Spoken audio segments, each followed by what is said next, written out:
Had his Mercedes impounded after allegedly deliberately losing traction of the vehicle. He's apologised for driving in what's been described as an over-exuberant manner and will now face a fine if he is charged. Well, earlier I spoke to Wayne Wilson from Victoria Police in Australia on the phone.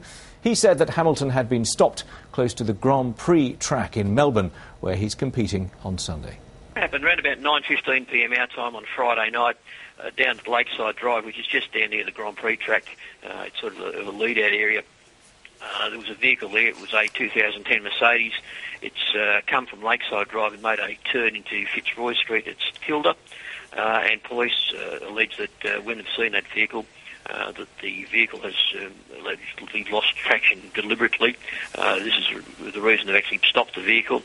They then pulled the vehicle up, spoken to the driver, who's a 25-year-old man, and after speaking with him, he's expected to be charged on summons with the offence of improper use of a vehicle.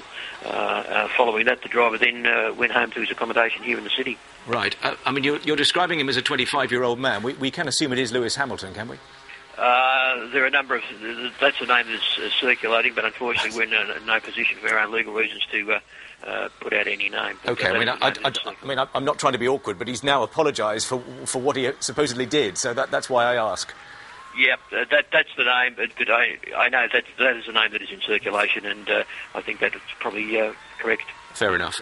How did this 25-year-old react when he was pulled over? My understanding was it was just a straight intercept. There was no problems. The matter was dealt with there on the spot, which is normal for this sort of procedure. And then he went back to his accommodation, so it all went quite smoothly. Right. Obviously, well, let's, for sake of argument, talk about Lewis Hamilton momentarily. He's obviously in Melbourne for the Australian Grand Prix. Is there any indication as to what he was doing out and about? I mean, he was just going about a sort of an evening's entertainment, was he? Well, that would have been just leaving the track area at that time, because that road leads from the track out into the Fitzroy Street, which is a main street down there in St Kilda.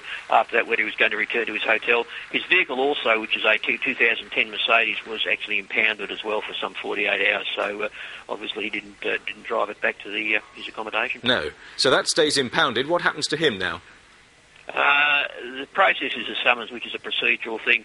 It's yet to be worked out whether it will get a summons before he leaves, or it will happen in due course, and then obviously his own legal people will then become involved in how they wish to deal with it.